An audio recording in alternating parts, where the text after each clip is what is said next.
Diyan na kami na kaya. Shout out. Kain muna, kape-kape muna. Okay, inom ka tubig? Hoy, bakit mo pinapamalitan na tinitingala? Eh, maliit ka naman talaga, Ate Jo. Talaga namang maliit ka. Huwag kang magpanggap na, na long-legged. Hindi. Talagang titingala ka sa mas nakakataas sa'yo.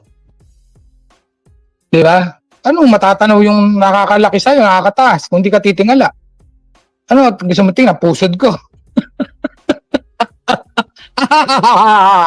Tawa ni Berto. Ang height niya, siguro mga 5 flat. Tingin ko, 5 flat. Hindi higit ng 5 flat. Hindi higit. Maaaring mas maliit pa sa 5. Tapos payat ang binte. Ay, imaginein mo. Mali talaga. Kaya sa loob-loob ko lang, nung nagtatanong siya na, ba't sinasabi mo tinitingala kita? Sa loob-loob ko, nasa ng utak nito? Ano ka, nakatungtong ka sa bangko? Kami tinitingnan mo ko? Ano yun, di ba? Ba't talagang titingala ka? Mali, ikaw yung maliit eh. Ikaw ang titingala. Sino ka ako? Sabi mo, pusod ko.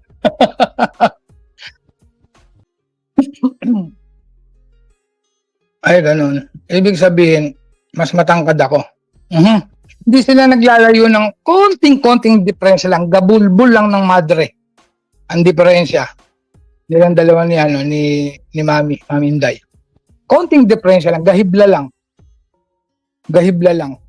Siguro depende sa suot na tsinela. Doon lang. Ano, di ba? Lagi lang sila nakatsinela. Alam niyo naman, maputik doon sa daanan. Attend ako. Talagang umattend ako. Nagwawala nga si yung complainant, naglulupa sa ito, mura ng mura. Ito, totoo talaga nangyari to. Totoo na nga. Pagpasok ko, may kasama lang akong alalay, tagahawak ng bag, tagahawak ng lighter ko, ng Yossi. Siyempre, alam niyo naman, ako to Sinama ko. Tagapagbantay ng sasakyan. Ngayon, nung umakit na ako sa second floor, ipapasa ko na yung, thank you nga pala, counter affidavit na gawa ng premyadong abogadong graduate ng UP na si John, shoutout John. Nung ipapasa ko na, ihahain ko na sa harap ng prosecutor. Nakabantay si Tess. Aba nandun sa pinto, nakabantay si Tess. At then na-recognize ko na, syempre, alangan naman batiin ko, alangan na lang.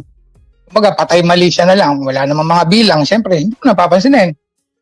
Then, yung next na upuan, unang row na upuan, tas island, tas upuan ulit. Sa kabila, nandun yung couple. Ay, wala rin, parang hangin lang na parang pollution lang, gano'n. Hindi ko pinapansin. Lang ako, natatawa lang ako, Diyos ko, mga pormahan. Tinawag na ako, sinubmit ko na yung dokumento na dala-dala ko, nagawa ng premyadong abogado na graduate ng UP. Habang pinipirmahan ko pala, nakatalikod ako sa mga audience ko. Pinapirmahan sa akin, pinipicturan pala ako. Ako naman kasi, sanay na ako. Dati nga akong artista. Sanay ako. Pero pag kapwa lalaki ko nagpipicture sa akin na walang pangalan, iba iniisip ko noon. Tangin na ako, may mali siya. Ganyan, may pagnasahan mo ko. O ganon. The good thing, nakita siya nung marshal. Tinita siya. Sabi niya, hoy! Ano yan? Pinipicturean mo? Ano yan? Sir, hindi po sir. Wala po, inaayos ko lang po yung telepono ko, bla bla bla bla bla bla. Then dadahilan. Ngayon, makinig kayo, publiko, makinig kayo. Tumayo na sila kasi tinawag na yung pangalan namin ni Tess. Sabi niya, kagalang-galang Mr. Vilmont Villaperte na dating artista na may-ari ng community na taga-Baliwag, Bulacan. Tumayo po kung nandito po ang presensya ninyo. Tumayo na ang inyong abang lingkod. Gumano lang. Ngayon, tinawag na si Tess. Hindi siguro nadinig. Ganun may matatanda. Hindi masyadong mahina Nung pangalawang tawag, saka siya tumayo. Pero naunang tumayo sila Ate Jo. Nung tumayo na si Ate Jo, bigla hinablot sa braso.